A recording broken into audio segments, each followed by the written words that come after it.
अभिनंदन, आभार और बहुत बहुत स्वागत है दोस्तों ज्योतिष विज्ञान के इस ऐतिहासिक चैनल पर।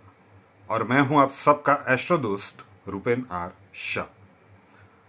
अर्नब गोस्वामी के ऊपर अक्टूबर महीने में सबसे आई थिंक 19 अक्टूबर वो तारीख थी जब पहली बार प्रेडिक्शन की गई थी कि अब उनके लिए समय 5 नवंबर तक बहुत भारी है। नवंबर की शुरुआत में उनकी गिरफ्तारी की गई। फिर क्या घटनाक्रम हुआ, उस टाइम पे आप सभी दर्शकों की एक ही डिमांड थी कि वो कब छूटेंगे। उसी टाइम के दौरान जब उनकी गिरफ्तारी की गई थी, एक दूसरी प्रेडिक्शन की गई थी कि अभी भी अर्नब गोस्वामी छूट तो जाएंगे, लेकिन उनके लिए 2 टाइम स्पान ऐसे हैं जब उनको विशेष सावधानी की आवश्यकता रखनी होगी। बाहर निकलने के बाद कुछ ऐसे शब्दों का चयन करते हैं, कुछ इस तरह से रिपोर्टिंग करते हैं, तो शब्दों के चयन के चलते उनके ऊपर फिर से एक बार मुसीबतें फिर से आ सकती है। आज जो न्यूज़ निकल के आ रही है, शाम को 5 बजे उनको प्रताप सरनाइक ने, जो शिवसेना के लेजिस्लेटिव कुछ मेंबर थे, उन्होंने शिकायत की थी। उसके बाद गवर्नमेंट का कहना है कि 3 बार उनको पहले अग्रिम इन्फॉर्म किया गया था, लेकिन वो पेश नहीं हुए थे। आज शाम को 5 बजे उनकी पेशी है, समन उनको दिया गया है।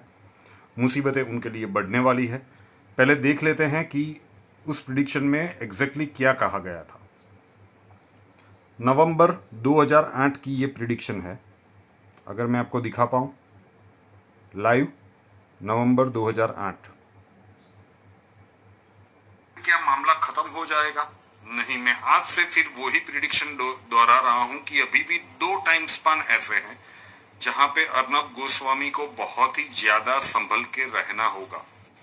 बेशक बाहर आके वो जो भी अपनी रिपोर्टिंग करना चाहे वो एग्रेसिवली करे, लेकिन शब्दों के चयन के ऊपर उनको ध्यान रखना होगा, क्योंकि 20 नवंबर 2020 से लेकर 31 दिसंबर 2020 नवंबर 2020 से लेकर 31 दिसंबर 2020 और 9 फरवरी 2021 से लेकर 31 मार्च 2021, ये 2 टाइम स्पान ऐसे हैं कि अगर बाहर आने के बाद उन्होंने फिर से जोश में आके कुछ ऐसे शब्दों का चयन कर लिया, तो बाकी के कुछ केसेस में, अब ये केस किसी के संज्ञान में था ही नहीं, टीआरपी का केस चल रहा था और कुछ कई केसेस चल रहे थे, कई एफआईआर चल रही थी, लेकिन कहीं पे भी वो शिकंजे में नहीं आ रहे थे।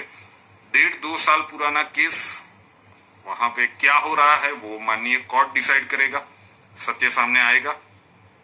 लेकिन लोग देख रहे हैं कि कानून किस तरह से काम कर रहा है, उसके ऊपर मैं जाना नहीं चाहता। लेकिन जब भी रिहाई होती है उसके बाद भी अर्नब गोस्वामी के लिए ये 2 टाइम स्पान बहुत ही ज्यादा इंपॉर्टेंट रहने वाले हैं। उनको बिल्कुल ही गफलत में नहीं रहना चाहिए कि मैं बाहर आ चुका हूं, अब मुझे कुछ नहीं हो सकता। ये टाइम स्पान में उनके साथ और भी कुछ अनहोनी वाली घटनाएं हो सकती है। सावधानी हटी, दुर्घटना घटी। अकॉर्डिंग टू इस हॉरोस्कोप 9 फरवरी से 31 मार्च, ये दूसरा टाइम स्पान जो बताया गया था, आज वही घटना सत्य होती हुई दिख रही है।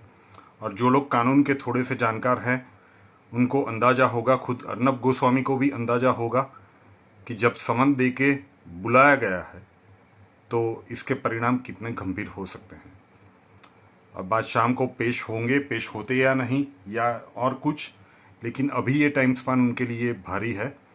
और एक टाइम स्पान फाइनली उनके लिए सबसे भारी रह सकता है, वो शुरू होगा 14 अप्रैल को।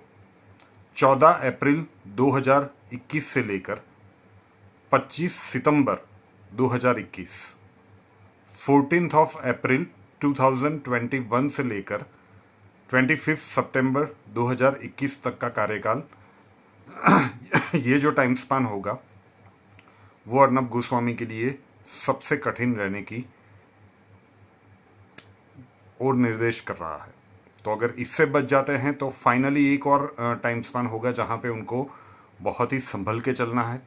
कानूनी शिकंजे में फिर से एक बार किसी और केस में, किस तरह से नहीं पता, लेकिन ये टाइम स्पान उनके ऊपर भारी रहने की बहुत प्रबल संभावनाएं बन रही है। आप लोगों तक जानकारी पहुंचानी थी। चैनल को सब्सक्राइब नहीं किया है तो कर ले, साथ वाला बेल आइकन दबा दीजिए। और हमसे अगर लाइफ के किसी प्रॉब्लम के लिए सॉल्यूशन चाहते हैं, स्वागत है आपका। व्हाट्सअप नंबर थंबनेल में दिया हुआ है। कॉल मत कीजिएगा, कॉल्स हम नहीं ले पाएंगे। अपना नाम, बर्थ डिटेल्स और प्रॉब्लम्स व्हाट्सअप नंबर 9714443110 उसके ऊपर लिख दीजिए। अक्षय जी आपको वहां पे मिलेंगे। प्रोसीजर वहां पे समझा दिया जाएगा। नए वीडियो के साथ फिर मिलेंगे। जय हिंद।